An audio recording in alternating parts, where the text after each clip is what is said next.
Queridos amigos, estamos iniciando con la palabra del Señor. Hoy estamos ya en el 26º domingo del tiempo ordinario. Peñan de Yara, como siempre, hoy leemos el libro de los números, capítulo 11, Peñaína, versículo 25 al 29. En aquellos días el Señor bajó en la nube, habló con Moisés y apartando algo del espíritu que poseía, se lo pasó a los 60 ancianos.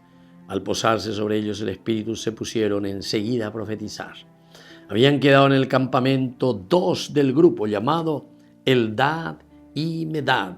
Aunque estaban en la lista, no habían acudido a la tienda, pero el espíritu se posó sobre ellos y se pusieron a profetizar en el campamento.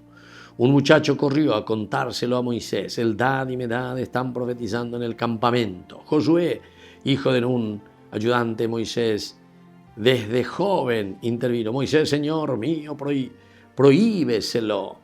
Moisés le respondió, ¿estás celoso de mí?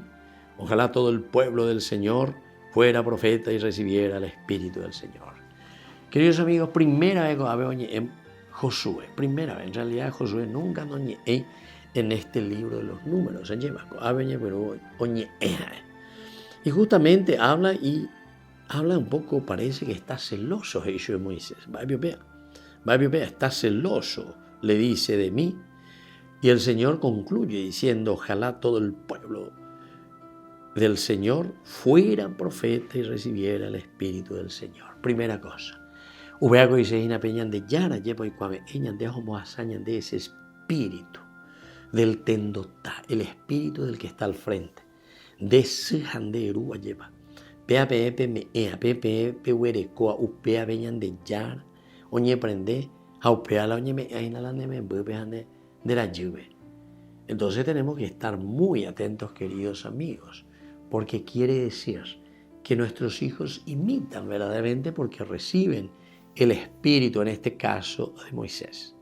En este caso es el espíritu de Dios, porque lleva Moisés que está al frente, que guía, que entusiasma al pueblo.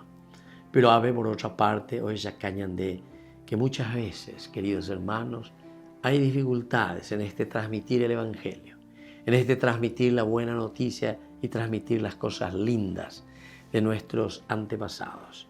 Siempre entonces, ahorita ave de imitar su enseguida mo lleva, a un moyo monbeu. Acuérdanos y no profetiza. Y ahí también entra en el juego Josué. Prohíbeselo, Señor. Prohíbeselo, a niño ya puede prohibir que llegue. Sin embargo, Moisés dice, ojalá todos tuviesen esa gracia del Señor. Upeyesa entonces ya bueno guataponata lleva coñan de neta, coñan de familia, coñan de iglesia. Que la bendición de Dios descienda sobre todos ustedes, el Padre y el Hijo y el Espíritu Santo. Amén.